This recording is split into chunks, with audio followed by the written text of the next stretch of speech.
screwing with you, man. Oh, I don't want to have a hangry one. No, Exactly. no, I'm good. I think we're live. Hello? We're live. Are Is we there an live? First echo in time here? ever on the David McNiner channel. What's up? We are live. We were having some technical difficulties in the background. We'll figure it out in the future, but let David do We his made thing it. and move the needle here. We'll just help him. Exactly. We here. We are here. It's time to talk Niners.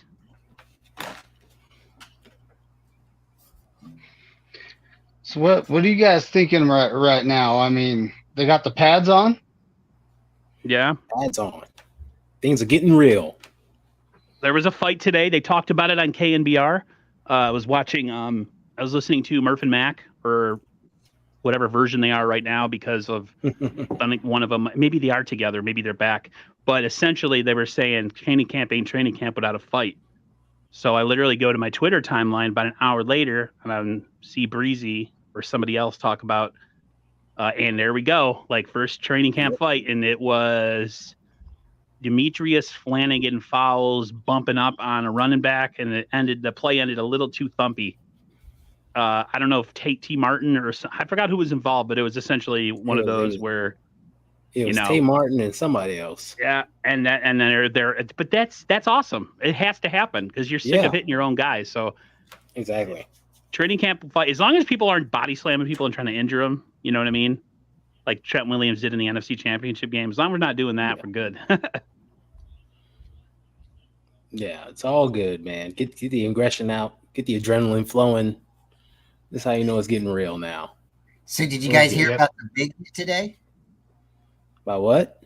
The big hit. The big hit today. Somebody hit. I just was listening to it. I just heard it. I think Grant Cohn said it. But somebody hit Purdy's arm, and I think it was Hargrave. I could be wrong. I thought it was either Hargrave or Cleveland Farrell. Yeah, there was. Yeah, I heard different people. So it's one of those two.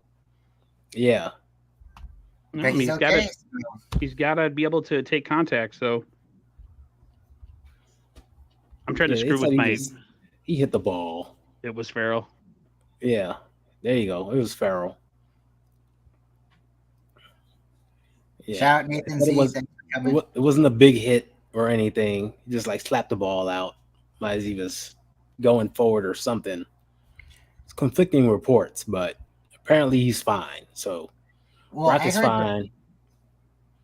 I heard that there was one where his arm got hit, and that one was different. And then I heard one where his arm was stripped, so he had like a strip sack. He got hit.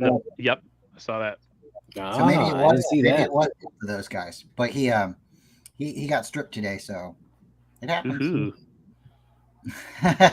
Interesting. So I've got to figure out, like, how do you should we talk? I don't want to step in front of David, though. I'm like, I want to say something, but I don't want to. No, I don't want to step in your toes. You're so good. The one thing I'm curious about is what are the reports on Colton McKivitz? Because, I was told by a source, a fellow 49er content creator, that once they put pads on, things will be different. Mm-hmm. I heard he had I heard he did really well in one-on-ones. They said he did really well in one-on-ones. I think he won every rep, pass protecting rep. In the same breath, I heard that Clellan Farrell didn't do well in one-on-one reps. They said he didn't have any pass rush moves. So, I mean, that I'm not surprised with whatsoever, because he was poopy and on the Raiders. But I don't know. We'll see. They're not doing anything exotic right now. So maybe when there's some sort of plan going forward with pass rush, maybe he'll be different. But I figure we just man on man right now. Yeah, but they do the move the ball period, and then they do 11 on 11. Move the ball period is essentially like a 2-minute drill, essentially, right? Yeah. So they move the ball, and I know the kickers both did well today. The one thing I think the story of camp that I think is something to watch is, you guys know, based on just my comfort, that if you asked me who would want to start, I'd say Brock Purdy, right? Just based on last year. I've made it clear that it's not something that is a cemented forever thing that like my mind can be changed. I can be moved off of that spot. But if you're going to ask me like, hey, Aaron, who would you rather? I'd be like, yeah, Purdy based on last year. Yeah. However, if Trey Lance keeps stacking days and this man starts to get comfortable and we do it against, another squad in the preseason, if he makes that decision hard for them, that's the best option.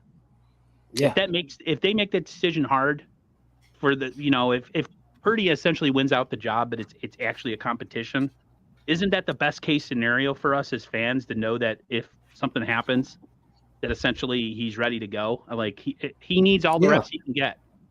So, I'm on the mindset of if he gets his shot, he just has to capitalize. And I think the more he has days at camp that are stacked, and the more that he does well in camp, and we move it to the preseason a little bit, he's just got to put stuff on tape. He's got to put stuff out there that is positive and looks like he's learning and progressing. So if that's the case, and he continues to look good and people are watching him, I know a lot of the guys we know were all at camp, all the big wigs, and I mean that respectfully. And they said he was the best quarterback out there today. So to me, it's a good thing. Yeah.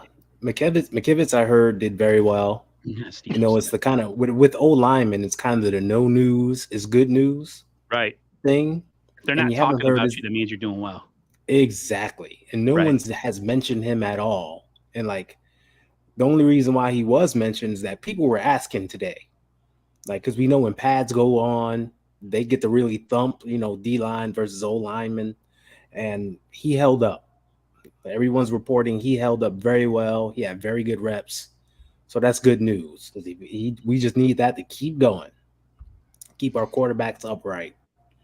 And just Aaron, I'm still worried about our offensive line, though, I'll be honest with you. No, I'm not worried because they played well last year. We're just putting in one different piece this year. And this guy that's been with us, knows the system, know what we like to do. So I think we'll be all right. We do have some fragile ass QBs, though, for some reason. That's true. So, like the wind blows the wrong way, one of these guys is going to get hurt. That's my only fear, but, we'll see. Maybe I'm wrong. What up, Aaron? I see you. Hopefully we could run the ball 30 times a game, and that won't be a problem. Well, I gave the QB situation some thought.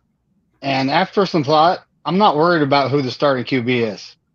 No. I'm worried about, can we keep him healthy? Yes. There you go. Because since 2017, we've had one season with a healthy quarterback, 2019. That's it. I want to say hi to Ryan, by the way. What's up, my man? Yeah, the chat's popping. We got Ryan, Mariah, David Corona, this guy named Bryant Culp.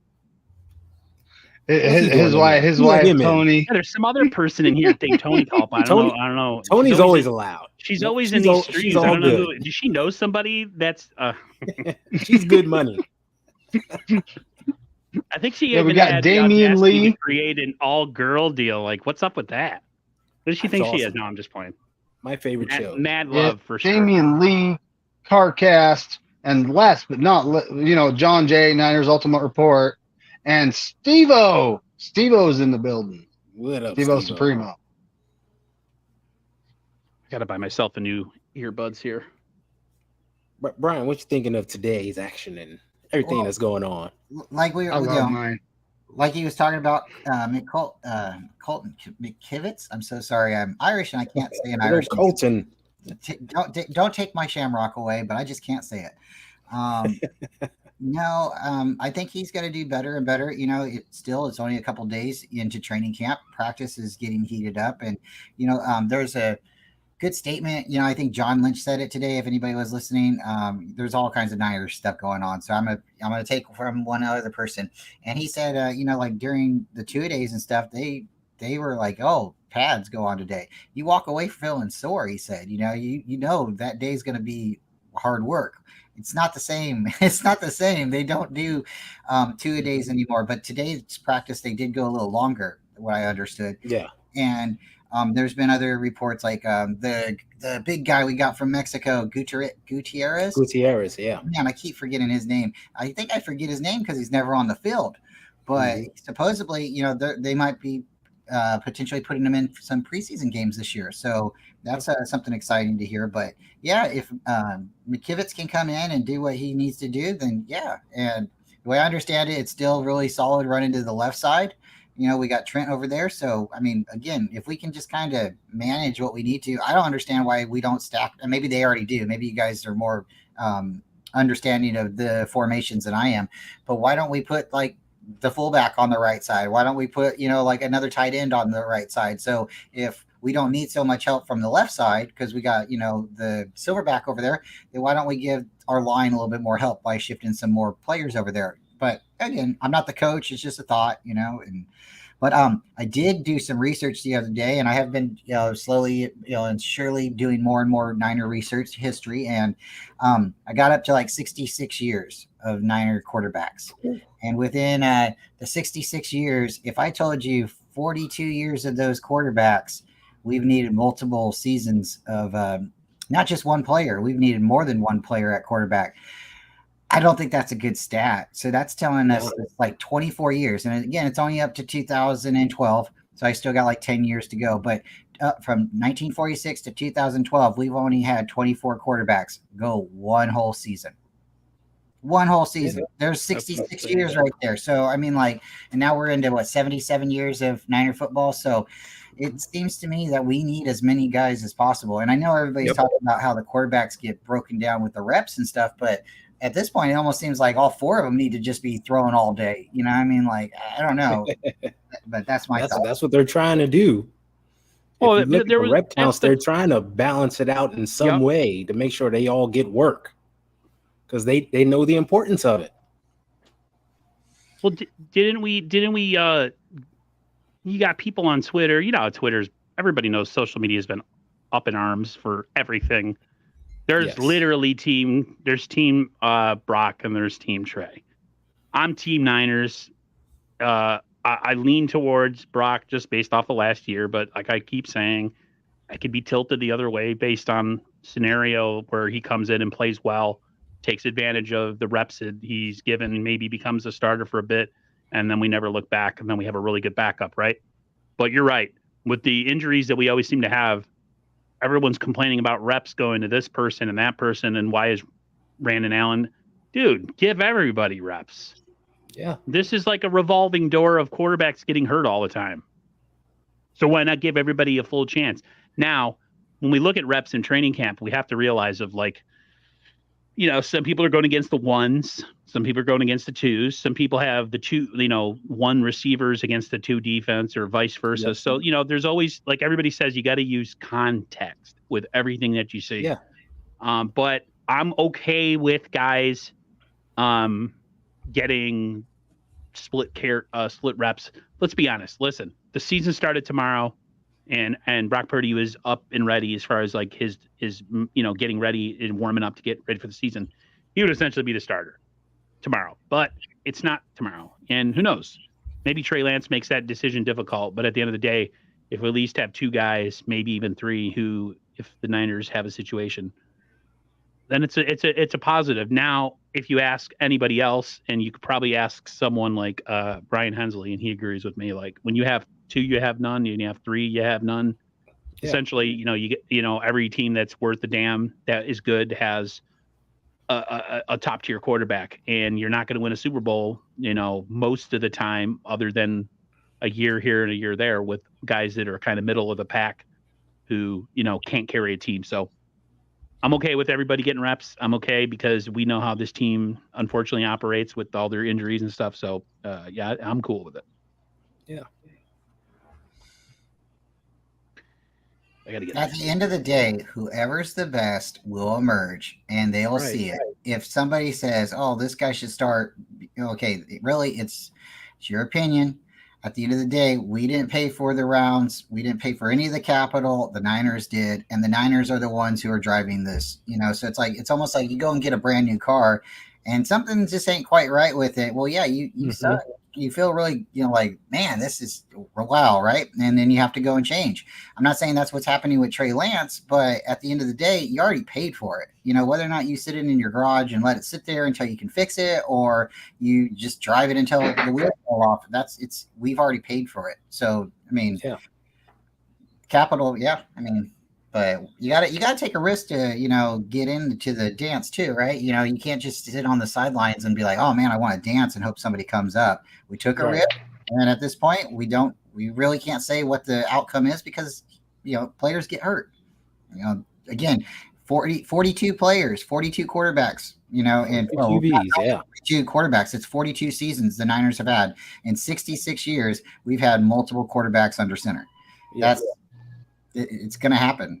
I don't understand, and this is maybe a good question for everybody. In baseball, they have a lot of pitchers. They got pitchers like sitting in the stands ready to go. It's almost that crazy. Why aren't we doing that with quarterbacks? I mean, hockey has the emergency goalie, so I don't know, guys. Because it's football, right? Reinstituted the emergency QB rule this year based on the 49ers situation, right? They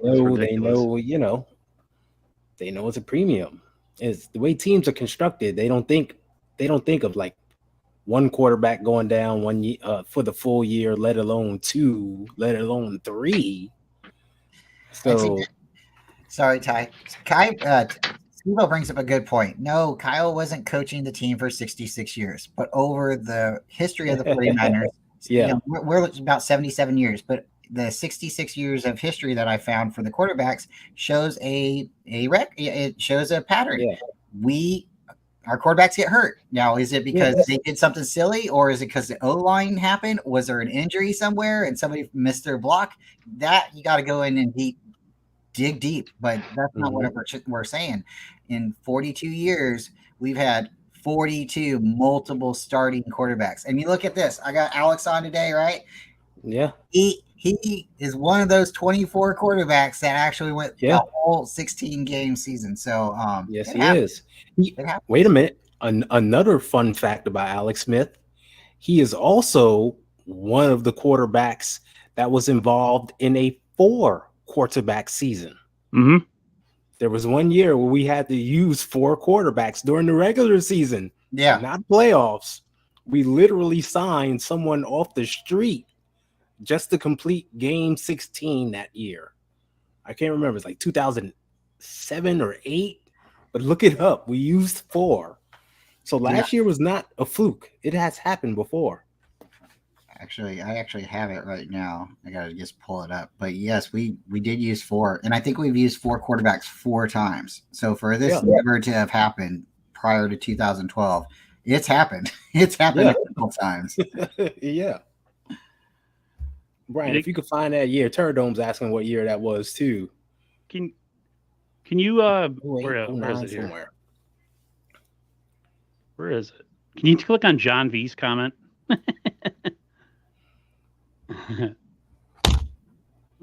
Yes, Kyle's the only reason why we need 4 quarterbacks. That's a case to be made for sure. Absolutely. I hate blaming coaches.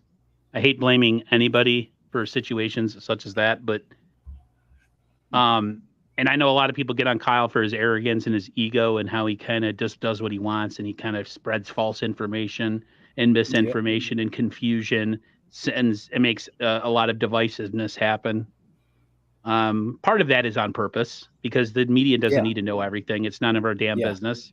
And he doesn't want to tell them anyway. Right. Like why tell everybody everything? And what's the point of doing a game plan if you're going to give everything away? But I was a little bit like everybody else, a little bit appalled and a little bit pissed that they did. And I know sometimes we make a big deal out of something when something bad happens. Like, oh, all of a sudden we need to reinvent the offensive line. No, but offensive line definitely is something that I thought they were going to do something at right tackle this year. I realized they don't have a ton of money, but John B's right. Like, there's definitely a correlation between coach and injuries. So I don't know. Run the ball more. Keep in a bunch of tight ends. I don't know what's the solution is. Quick slants, get the ball out quicker. He does that, something. Though. Wait a minute. Last year, other than Trey Lance, Trey Lance is the only guy where you could point to Kyle Shanahan and say that injury was your fault because that was going to happen sooner or later. There's only so many times you can tell your quarterback to run into a brick wall before the brick wall hits back and if something breaks. That was going to happen, whether it was game 2 or game 10, it was going to happen. The other ones were just football fluke injuries. If you look at Jimmy's injury, guy blitzed off the left side. He tapped his foot for like a second. Go back and watch that play. He hit it like a second. That was it. And that Broken thing foot. snapped like a freaking pretzel. Yeah, Yeah. that was. And that's Jimmy, who was like Mr. Glass. We know he gets a hit and something breaks. That's him. Brock's thing was arm on arm. He didn't get like pounced on. It was like one arm hit another arm. Oh, go to John Football B's thing. comment. It's the funniest thing because it's so true. Jimmy looked like such a dumbass on that injury too. what He was he says doing? Jimmy trying to carry 2 defenders because he's Yeah. too damn dumb to throw it away. Right, like dude, Yeah, throw it There we away. go. you're throw like it away. 195 That's a pounds fact. soaking I'm wet. going to leave this up for a minute because that's a fact. Yeah, throw it away. Live to fight another down. And you know what the Right. worst part about that all was, guys? He left the stadium when he got hurt. He didn't even stay yeah. in the stadium. Nah. He's out. That's what you call a quote unquote, and I won't say the word, a blank move. And you know what the blank stands for. It rhymes with Mhm. hitch. I mean, you leave the stadium and go home for the day while your team's still playing a game? But that's Jimmy. He's not here anymore. I know we Zero. should talk about him, but that pissed me off last year. Zero. Yes. Thank you, Brian. It was 2007 we used those 4 quarterbacks. Yep, I just needed a second, but I could find it. Yep. Sorry, I got a big mouth. I'm sorry. No, you're good. But it's just funny because again, we are all passionate. We all want to root for the quarterbacks. I mean, honestly, if you don't say quarterback's your favorite player, or if you're not watching the quarterback during the game, I don't know what you're watching. It is kind of, really revolved and really isolated to that position. So for us to go 66 years, and I know now we're in, I need to do 10 more years and break down that list, but if you can go that long and you have 42 different years where you're having multiple, not one quarterback, not 2, there's 3 and 4 tiers. Some of these years we've had 3, some of it was just 2, but it definitely injuries happen and you got to keep your quarterbacks healthy. So I think David's point in his conversation at the beginning, the O-line, I don't care who's playing quarterback. I want to see that O-line get stronger. So shout out to you, David.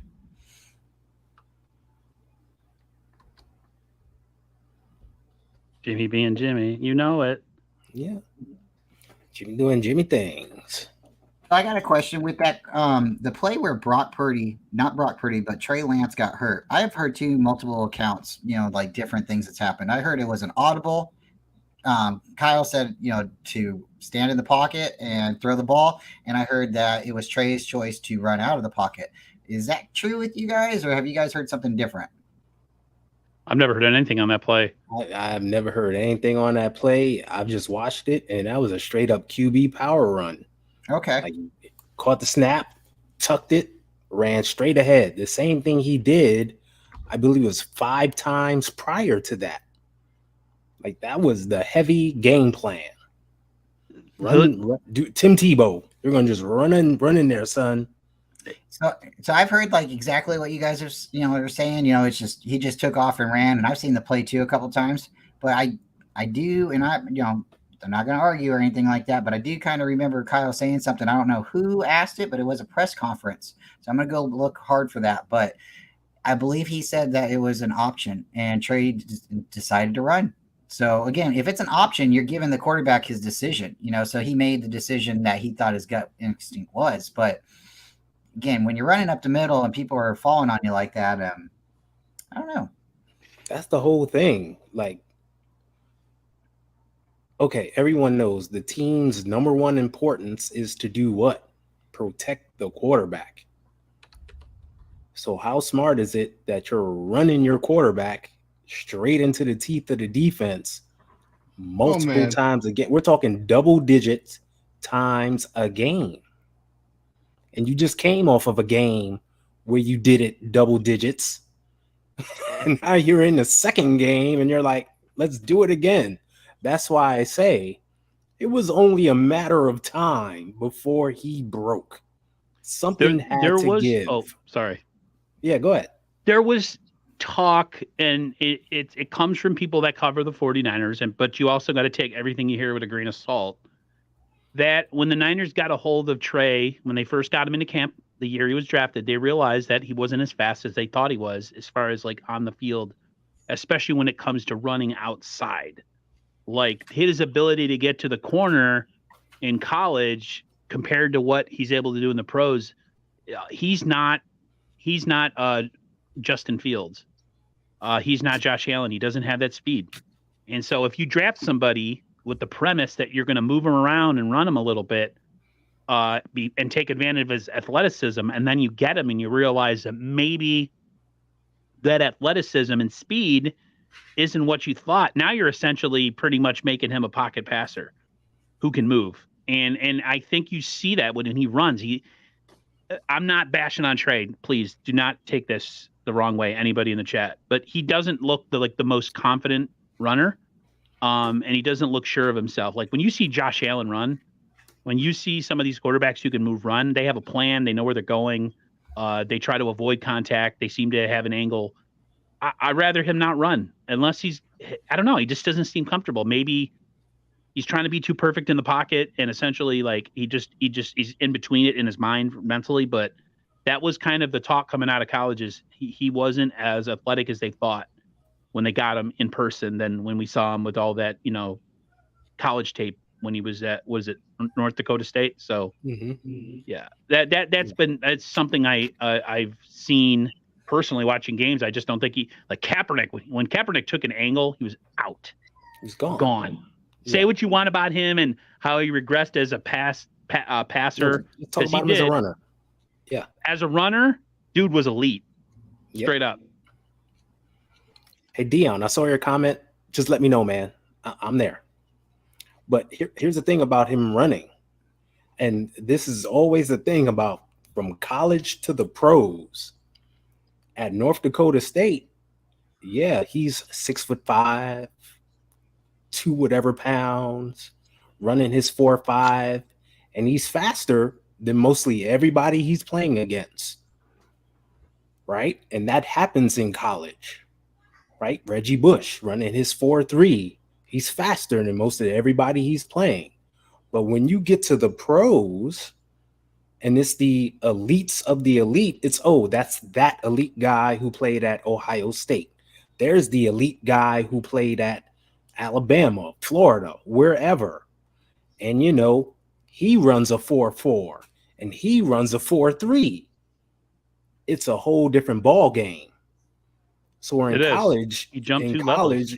Exactly. In college, you were that good runner, faster than everyone. In the pros, you're not. Because they're all just as fast or as faster than you. And they found that out. Yep. The problem I have is that, okay, Kyle, you recognize that, you realize that. Why are you still using him as a runner then? Use his arm, right? Brock Purdy isn't outrunning anyone. Jimmy G isn't outrunning anyone, but you still have your game plan using your arm for them. Do the same with him. It's that simple. Why didn't he do that? That's the question that people need to ask. Why? I think for the first couple seasons that he came, because we know about him breaking his finger in preseason, and then the Cardinals game, he ran him like we're talking about right now, and then it was later in the season, and then he hurt his knee, but then later in the season, he played decent against the Texans. He played a rough first half, and then the second half he did, really well. At least he, made some pretty good shots to Debo, right? But for the last 2 games, the Bears game and then the Seahawks game, I can't give you really any answer for that unless they really didn't like his mechanics and him running the Jimmy Gimme, the Jimmy offense. And I can't see them putting him out there if they weren't confident that he could throw the short passes. So I can't really give you an honest answer on why you're going to make him run every time. And like you guys were saying too, in college, I only seen him run it. I only seen the highlights. I'm not, an NDSU fan. Come on. But, I know about, what's his name? Carson Wentz. That was the first time I ever heard about that school, right? I don't think there's only people that are those North Dakota State fans are the people that live in North Dakota. I don't think there's any other. Yeah. So, but I can't tell you other than, him, running up the middle is what I seen in college. I seen him running up the middle and running over people because he was bigger than most people he was playing against. So for him to come into the league and not be able to hit the corner like Kaepernick, you guys just said, he could hit the corner and take off, but Kaepernick could also run up the middle and take off. He just had to get his first step on you, and you ain't catching him. You guys remember the Charger game. He ran 80 yards down the middle of the field for a touchdown. Yeah. We still lost the game. So I guess you got to be able to throw the ball too, so you can't just run it. But maybe, again, why they're giving Trey the ball and saying hand off, maybe they were worried about his hand. Maybe they're worried about his throwing a little bit. But then isn't that what a quarterback's supposed to do, is be able to throw? So if you're worried about your quarterback throwing, I don't know. But here's the thing. Let's look at the Texans game. I just gave that whole soliloquy of, right, or this guy can't run. Why are you still asking him to run? In the Texans game, in that first half, Kyle was telling them to primarily run, right? And then from that 2-minute warning, he said, all right, scrap it. I'm just going to call my regular plays and let the kid throw. And from that point on, we moved the ball. That was 20 points and a half. Should have been more points. We got some plays called back, blah, blah, blah. But calling your regular offense without having a guy run QB power 16 times, he helped put up 20 points and a half. Shouldn't a light bulb go off and go, maybe I should just run my regular offense with this dude, forget the quarterback running stuff. You can see what he can do. You can see it with Brock Purdy, how he comfortably is calling plays with Brock Purdy. It's completely different with Trey. And the thing with Trey, I think, too, is like, if Trey knows that they're going to run a specific offense based on his athletic ability, I feel like that gets in your head that, like, okay, they're expecting me to run this offense in this certain kind of way, doing certain kind of things. Whereas if they just say, all right, square peg, it's going to fit into a round hole, don't care, you're going to run it this way. My nephew always made a good point. If you think you're this great coach, or you come off as this great coach, or people tell you that you're this great coach, shouldn't you be able to develop an offense that works with the weaknesses and the strengths of a player instead of trying to force them to be something that they're not? I think with Trey, it really does come down to, if he can master the short passing game and ability to move quickly with his reads and get the ball out on time, and all that other stuff that he does really incredible, will be that much better, because now he can threaten everywhere. He's not just throwing 20 or 30-yard out routes. He's able to hit the crossers, the slants, the wheel routes, all that stuff. So, that stuff he's worked on and he's been doing. That stuff that he purposely worked on. Can I ask you a question? Would you have guys sacrificed an NFC Championship game appearance last year if Trey played the whole season and we had some ups and downs with him, just to come back this year and maybe now see if he's the guy? Like, would you have been okay maybe not going on that winning streak because maybe he didn't play his best game sometimes and he made rookie mistakes essentially because of how inexperienced he is? Would you have accepted that kind of regular season instead of going 13-4? Say we went 11-6, just because of just his, lack of experience. Would you have taken that last year? See, all right, I'm jumping in first. See, you're saying that you think we wouldn't have gone on that run. No, I said, Lance. would you be saying that? I'm just saying, based on because his lack of experience. We had a guy who's basically playing just 3.5 years of football, 4, right, and a rookie with a lack of experience, and we still went on that run. And the rookie had rookie mistakes. He got fortunate on a bunch of them. No, you're right. And we still went on that run. So what's the difference? See, I just think based on his draft position, it's just a different set of expectations. But that's all it is, expectations. But based on the team structure, I think we still would have been in the same position. When you got George Kittle literally 20 yards open downfield, You mean tell me a guy can't hit? No, he could hit it. Well, we know James can't do that, but we've seen Trey and his downfield ability. I just think that based on maybe my mindset of thinking that it's a good question. You had me stumped because no, I don't think he would have played to the place where maybe we didn't make the playoffs. I don't think he would have played that bad. I don't know, just based on the expectations, based on some of the stuff that he struggles with. Brock was essentially, and I know a lot of people hate to say this, and I don't like saying it either, but he was essentially a Jimmy Garoppolo kind of Kirk Cousins clone, short, intermediate passing game, hitting reads quickly. Yeah.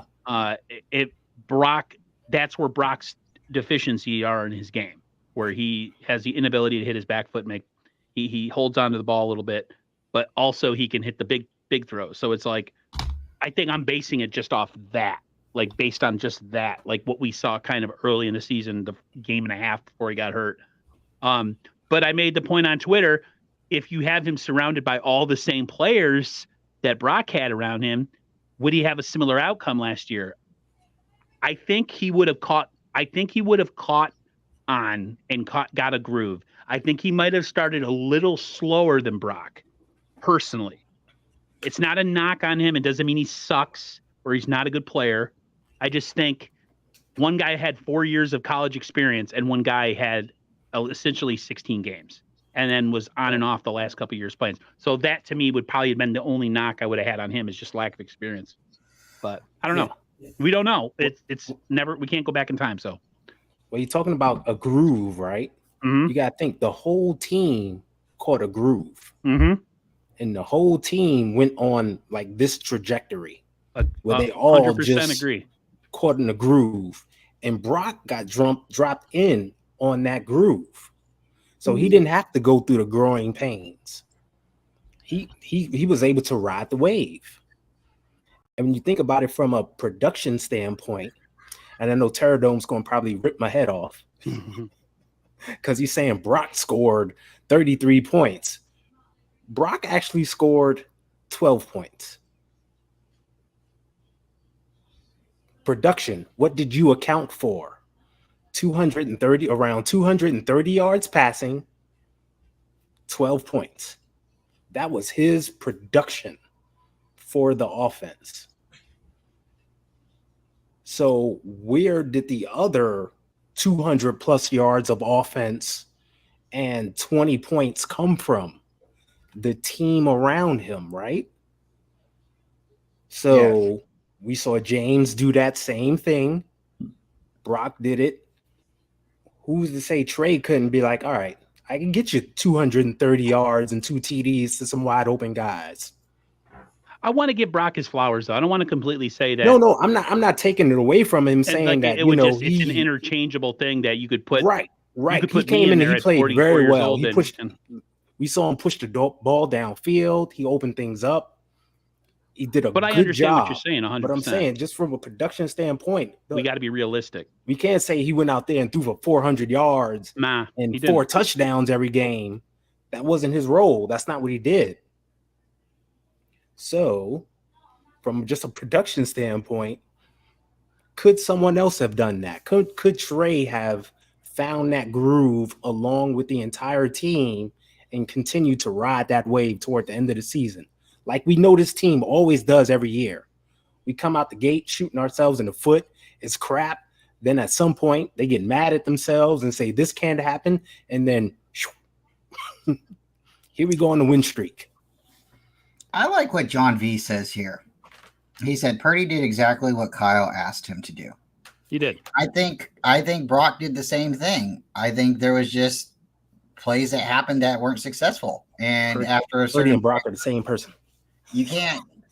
I mean, you want somebody to go out and throw the ball, right? And you give both players the opportunity to do it. Well, how long are you going to stand behind the one who didn't complete the pass? It's like a 50-50 thing, right? You wide receiver has to catch the ball and the quarterback has to throw it. So it's not all one guy. Exactly. Team sport. And then you have to have somebody block, so it all has to fall in place. But when it just isn't your luck and it sucks, but to go to Aaron's question, and then David, we need to hear what you got to say. But to say, okay, last year, would we be okay? I think we would have been okay. I think we would have been okay if we would have stayed with, Trey. Like Trey showed improvement. Trey was healthy. Something. Okay, I can live with, losing games and stuff like that, but getting blown out or something, that's not going to be cool. But I don't think that was going to even be the issue. We had a really strong defense. I think the question, and I don't want to change the question, or make it a better narrative, but I think we really should have just give him the game, not give him the position. But when we had Jimmy on the team and we drafted Trey, it should have been Trey's team. We should have went with Trey. Yeah. That's right then. We should have, sorry, Jimmy, we like you. You want to stick around? You can hold the clipboard. You can help him learn. Stay ready because we might need you. He's young. He's really green behind the ears. Whatever you want to say to him. But now, I mean, like for now, it's like then last year, and the problem I have with last year, and I know a lot of people we were in the chat and we were talking, and it's one of those things. It's like I think competition needs to happen. You can't just give somebody the happened during the '80s with all the good teams. Competition bred championships. And I know it kind of contradicts what I just said. By we drafted Trey, he should have been at that point. He should have been, like given all the keys to the Camelot, right?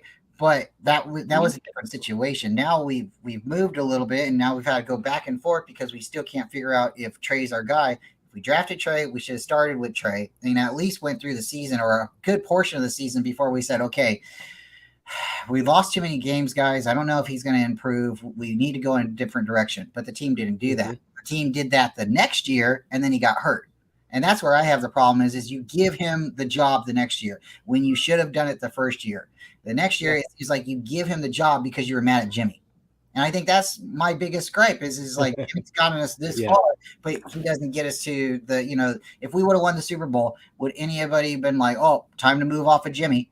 I think a lot of people would have been like, yeah, let's move off, right? But I think there would have been a lot of people saying, no, you don't just let a quarterback who wins the Super Bowl go, and I think, again, it would have been like really hard. So thank you, Kowalski Tart, for dropping that pass. We didn't win the Super Bowl, but maybe the faithful and maybe, the current regime will thank you one day. Maybe Trey will get a shot. Maybe Brock will get a shot, but Jimmy's no longer here. And I think that's the reason he's not here anymore. We didn't win the Super Bowl. And David, what do you think? What do you think, David?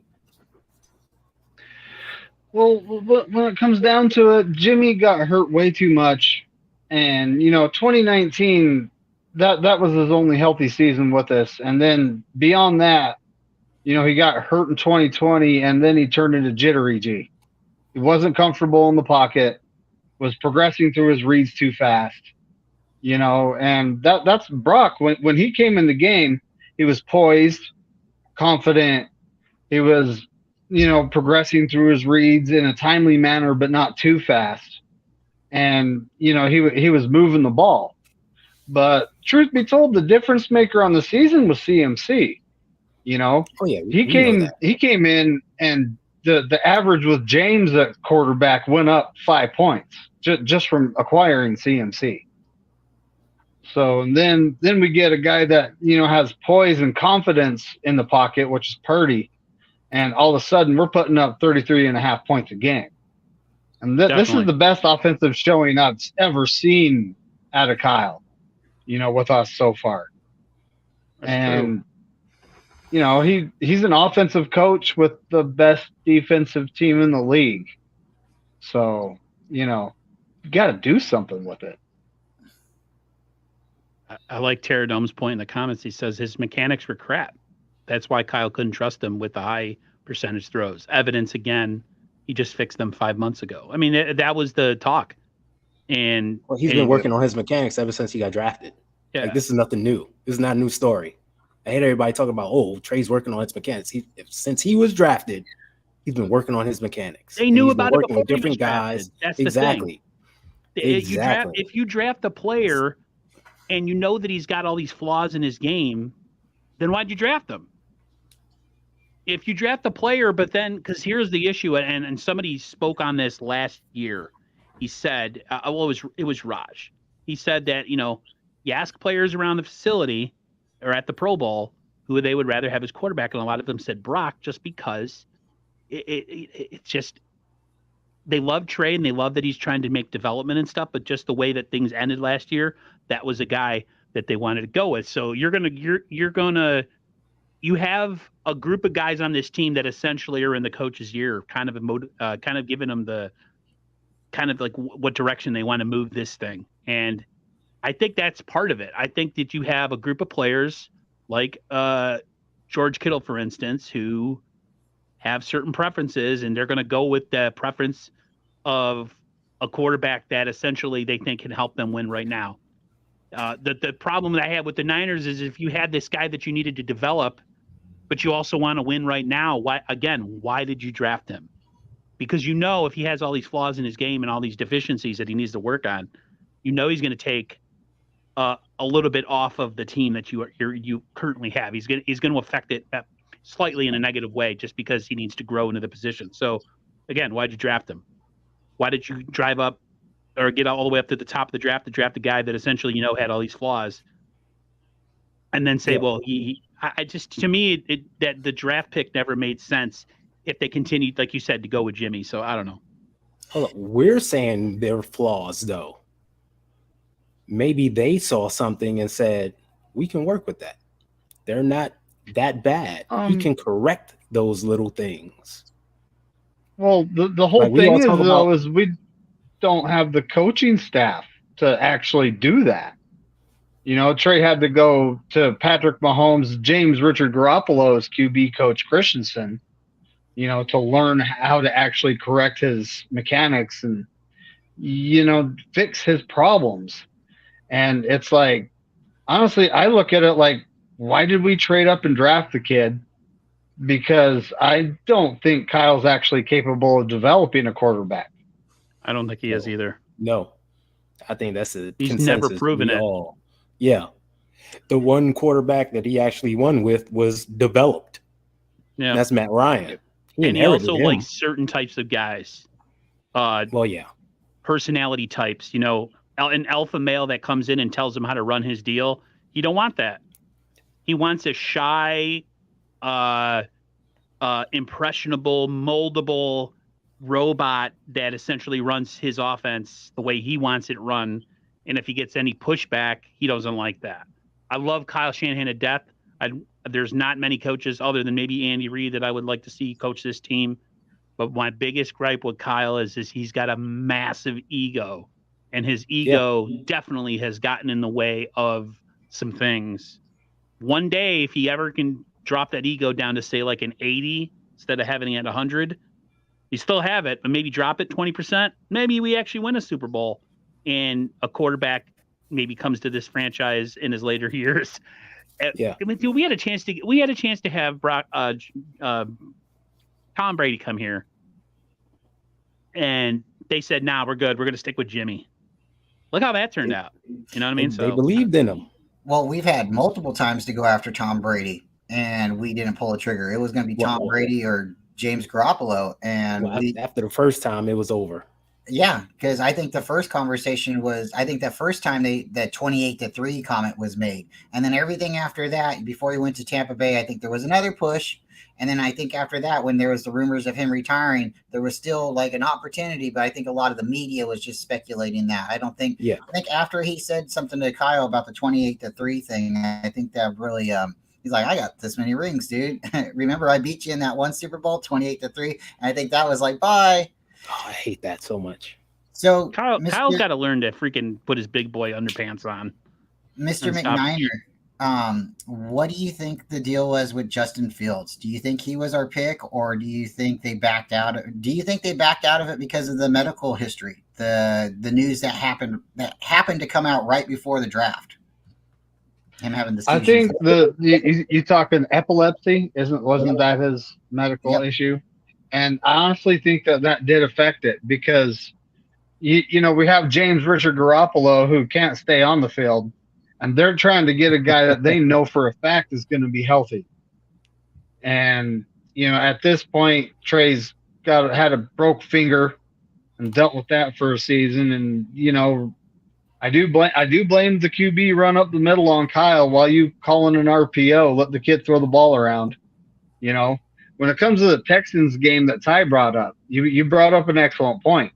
So, 2 minutes to go in the half. All of a sudden, Kyle says, "Screw it, I'm going to let the kids start slinging the ball around." And he actually threw for 260 yards in that game, I believe. He threw for 200. He wasn't stop throwing me if the this ball sounds, around for what? Yeah. Stop me if these Right? stats sound familiar. 250 yards, 2 touchdowns, right? I believe he completed 69% of his passes that game too, which people totally forget about. That's with the broken finger and the bad mechanics. But this is what happens when you let a kid actually operate your offense the way it should be. But yes, those stats sound familiar, right? Sounds like James and Brock. So that's why I say the whole game though, Trey was only doing that for a little bit over a half. Yeah. So, and imagine it's if kind of like he didn't even get his feet wet. Game. He got his toes wet. That's all he's gotten wet so far, just his toes. He hasn't got his feet wet yet. All right, so talking about Kyle, right? And we know James threw that pass, and he overthrew Emmanuel Sanders. Still, they didn't connect. They obviously didn't run the play enough to practice and be perfect at it, right? So do we think we know Kyle took the ball out of Jimmy's hands in the playoffs, right? So why would you let him throw then? If you don't trust him in the playoffs, why are you going to make him throw at the most pivotal point in the game? Do you guys think he set him kind of up to fail and been like, oh, well, that's why we didn't win because, the quarterback couldn't make the deep throw, and I mean, give him everything. The defense was stellar, we carried him to the Super Bowl. When we needed him to make the throw, he just couldn't do it. So do you guys think it kind of was set up there, or do you think at that moment, because I kind of get the feeling like if Kyle is in the Super Bowl and his quarterback doesn't hand off the ball and the running back doesn't win the Super Bowl, and instead the quarterback audibles and throws the ball into the end zone, I think that quarterback's going to shoot out, even if they win the Super Bowl. You didn't win it the way I told you to win it. It's supposed to be my controller. It wasn't a setup. That was the same play we ran versus the Saints where he hit him downfield, Emmanuel Sanders downfield. And the same play was ran versus the Rams. We hit Emmanuel Sanders downfield to help set up the game winner field goal, or we ran out the clock or something. So we ran that play twice before.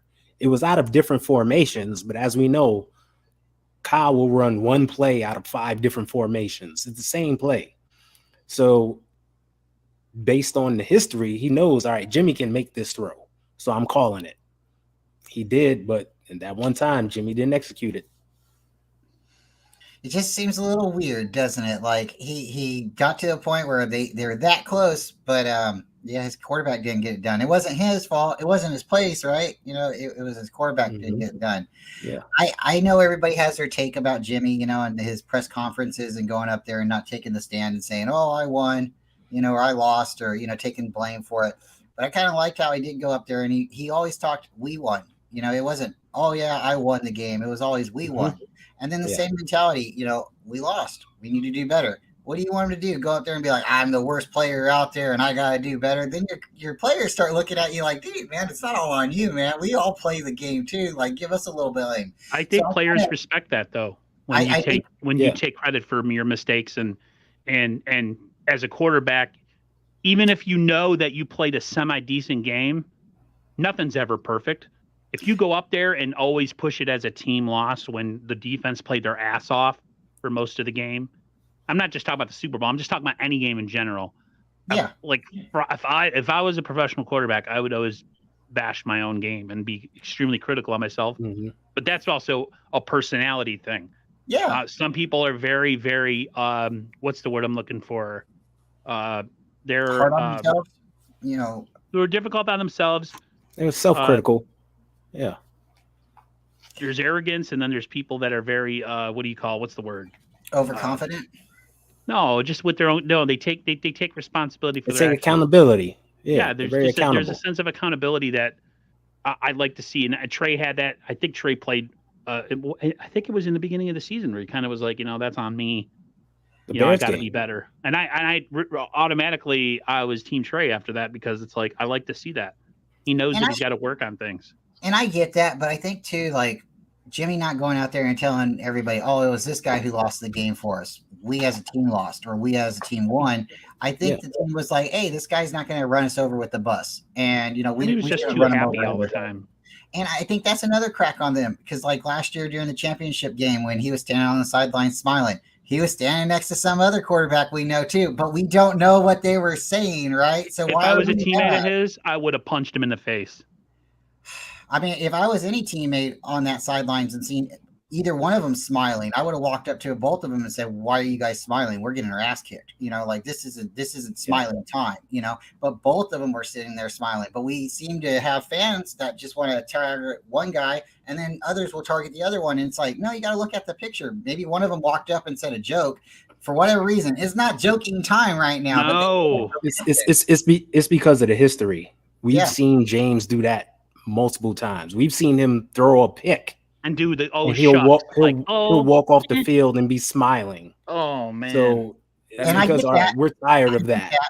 I'm totally tired of it too. But one thing though, you've seen it. Jimmy would throw an interception and then he'd come back onto the field and he'd take us down to the end zone. So I mean, like sometimes you need to take that bad play off, and just be like, oh man, we'll get him next time. Yeah, so that's his personality. But when it goes to the years that we got our asses whooped by the Cowboys, okay, I'm pretty sure there wasn't a lot of 49ers players on the sidelines giggling and smiling because Dallas owned us, right? I'm pretty sure there was a lot of tension. Like the 87 49ers, Montana had one of his worst games. Carmen Policy was told to relieve Eddie DeBartolo of his coaching duties. When I see, listen, I know it's just life, but that's your profession, and I see you smiling in a game that you guys, essentially could go to the Super Bowl and give yourself a chance to win it. And people are like, oh, that you're picking on the guy. No, man, there's other players on the sideline that they showed during the end of that game who were freaking crestfallen, like Juwan Jennings and other players hugging each other because they know that they're probably never going to play together, like Aziz Al-Shaair was hugging Dre Greenlaw and Fred Warner. That sucks, man. Like, I hurt for those guys. And when I see that cornball smiling, man, it made me mad. And I know I'm not saying he's a bad guy.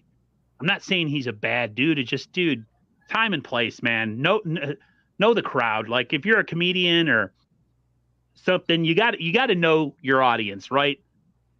You can smile all you want. Don't smile at the end of a championship game where you got your butts whooped by 27 points nah, dude, I'm good. He's gone.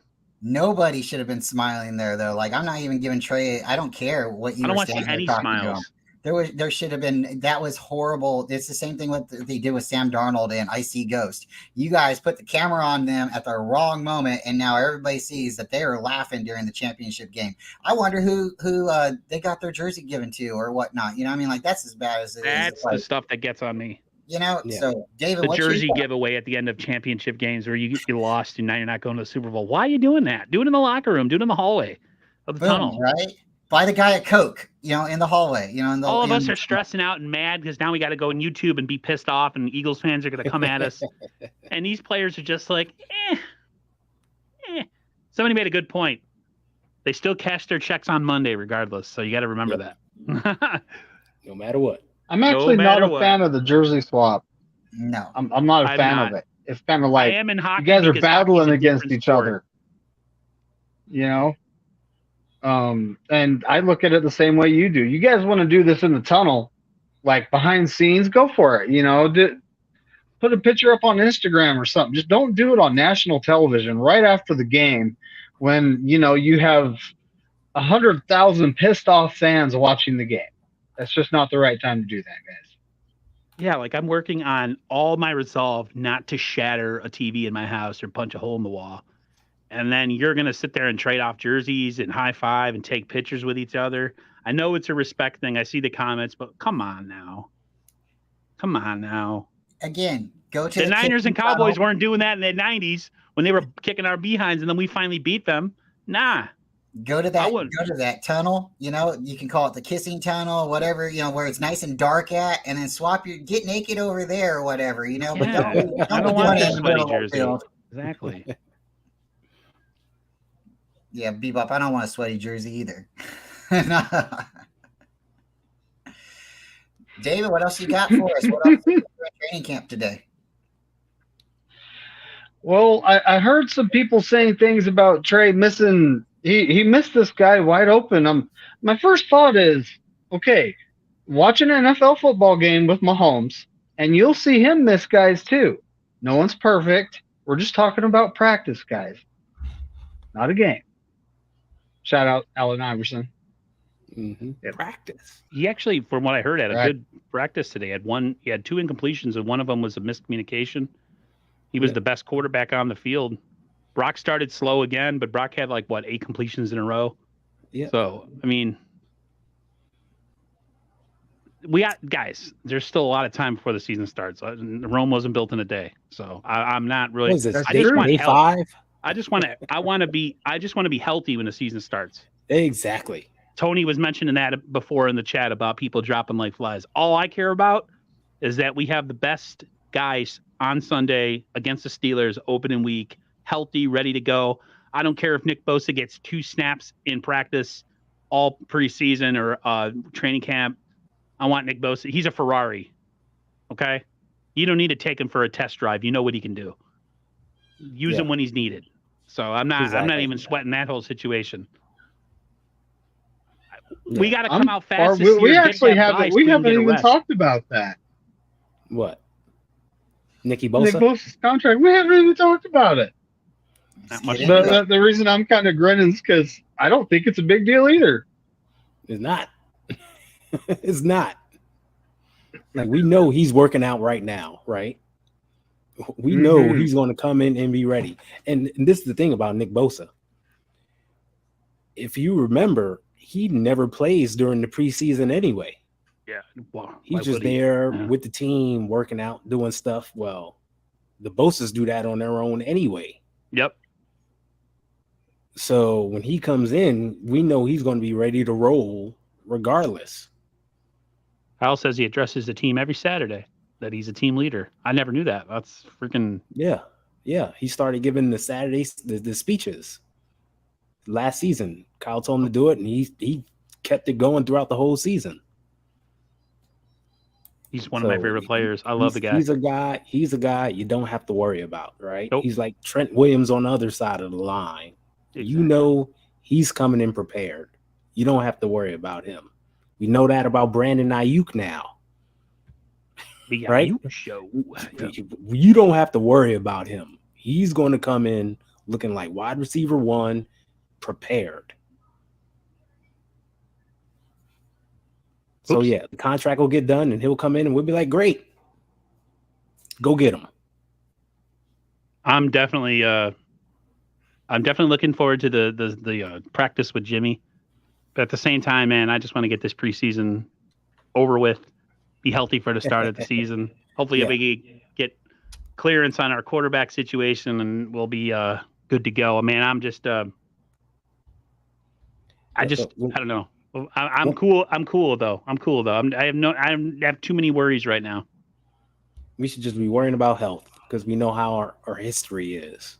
Exactly. Whereas going to the season with, I can't believe this guy got hurt right before game 1.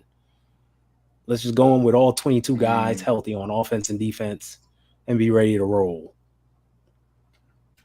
I'm with that. Mm-hmm. Especially with the team we're putting on the field this year. You know? Yeah, exactly. David, man, I'm super excited. Everybody coming. It's been a great show.